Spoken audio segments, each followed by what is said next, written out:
Bref, passons à la news suivante. La news suivante va porter sur un groupe que je pense vous aimez bien, c'est (G)I-DLE.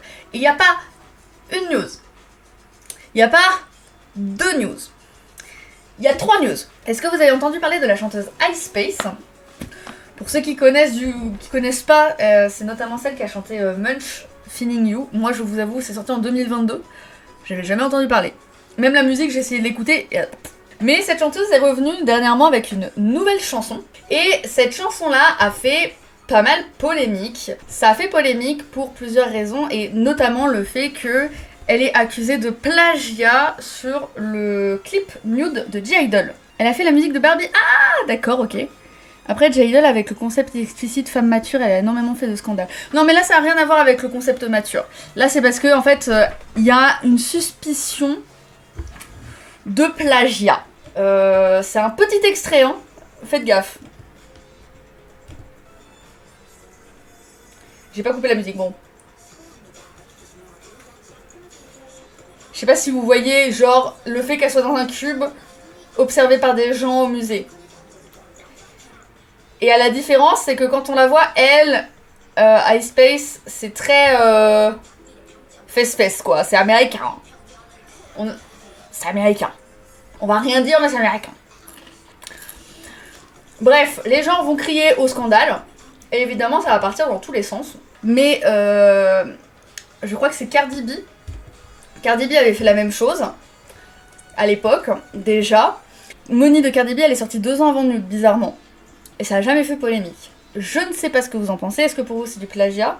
Et pour moi c'est de l'inspiration à la limite, mais c'est pas du plagiat, surtout pour quelques secondes de clip. Enfin, tout a déjà été fait, donc techniquement, si tu veux, (G)I-DLE a déjà plagié plein d'autres trucs aussi, on n'a jamais rien dit, quoi. Et les plagiats, vraiment, c'est juste de l'inspiration, c'est comme Rockstar de Lisa, et la nouvelle musique de The Boys, ils se sont pris plein le visage à cause des Blink et à cause d'un seul plagiat.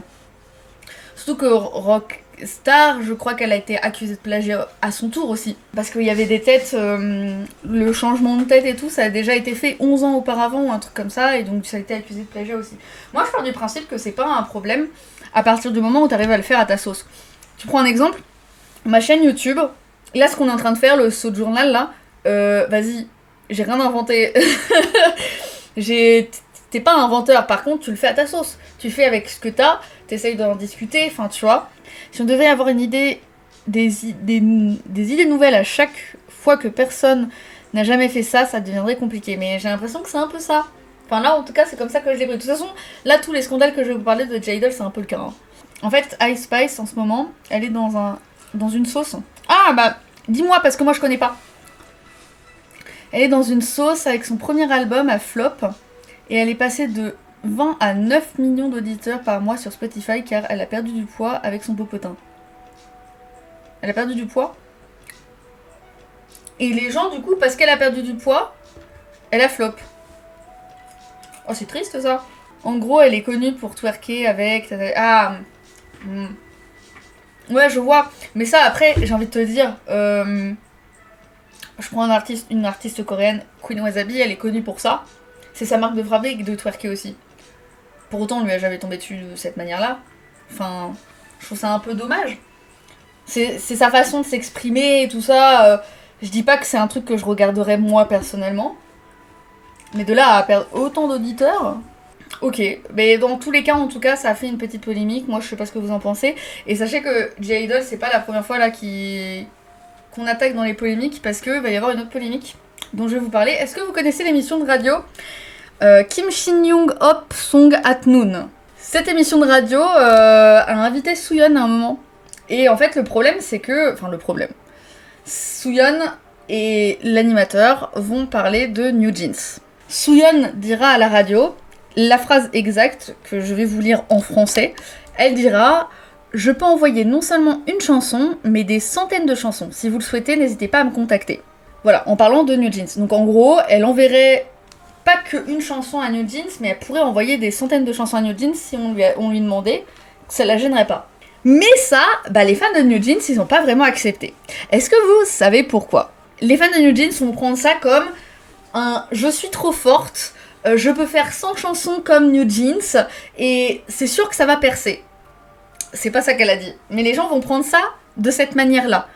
Non, en fait, ce qu'elle fait, c'est qu'elle essaye de faire sa pub. Mais les fans de NewJeans ont pris ça comme elle se vante de réussir. Sauf que le problème, c'est que du coup, les fans de NewJeans ont commencé à la critiquer et le dernier comeback de NewJeans n'aurait pas si bien marché que ça. Ils ont commencé à déclarer le fait que Suyeon allait par la suite enchaîner les flops. Vu que le comeback qu'elles ont fait, enfin le comeback, la dernière chanson qu'elles ont sortie n'était pas ouf. Et donc c'est parti dans une petite guéguerre, pour rien, encore une fois, un petit scandale pour rien, mais j'ai trouvé ça intéressant, parce que déjà on parle de J-Idol, mais en plus de ça, j'ai trouvé ça hyper intéressant de voir à quel point les gens, en fait, ils interprètent comme ils veulent.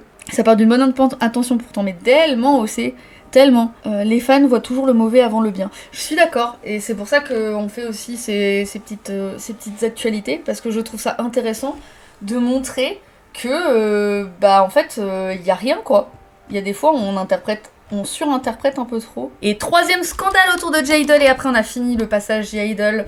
Tac tac tac. J-Idol, Cube dernièrement a fait un peu parler car ils ont utilisé pour une performance lors du Music Bank du 19 juillet, donc il n'y a pas si longtemps que ça, pour l'interprétation du groupe de Klaxon. C'est ça, je crois. Pour une interprétation de Klaxon, ils ont utilisé des symboles, un symbole sur le t-shirt, c'est le symbole d'une croix rouge. Ça, pas vraiment plus. Voilà, ils ont utilisé ce genre de t-shirt là avec le symbole de la croix rouge. Alors moi personnellement, je pensais que ça avait fait polémique parce que. Enfin, je pensais personnellement que ça avait fait polémique parce que, ah là là, c'est des infirmières, on sexualise des infirmières avec des crop tops, tatati tatata. Et à ce que j'ai compris, c'est pas le cas. À ce que j'ai compris, c'est juste parce qu'ils ont pas le droit d'utiliser ce logo-là sans autorisation, c'est tout. Alors, ce qui est un peu drôle, c'est que suite à ce scandale-là, les membres ont fait un don à la Croix-Rouge. Suite à ce scandale, elles vont payer plus de 6 000 €, normalement, à la Croix-Rouge coréenne, pour soutenir les victimes d'inondations qui touchent en ce moment la Corée. Donc c'est un peu drôle parce que je pense que le but c'était de soutenir quelque chose, tu vois, et que finalement elles se sont fait défoncer alors que c'est juste parce qu'elles n'avaient pas le droit d'utiliser ce logo là. Je sais pas ce que vous en pensez, mais je trouve ça assez incroyable de se dire que c'est parce que elles ont pas le droit et c'est pas parce que enfin, ça aurait pu être parce que ça sexualisait un peu, vu que c'est des crop tops et tout, mais même pas, et je suis un peu choquée que ce soit ça. 잠시 피할 곳을 찾아 나는 잠이 들어 이곳은 내 맘대로 너무 맘에 들어 할 수 있고 갈 수 있어 모든 걸 가질 수 있어 I call it call it call it lucid dream lucid dream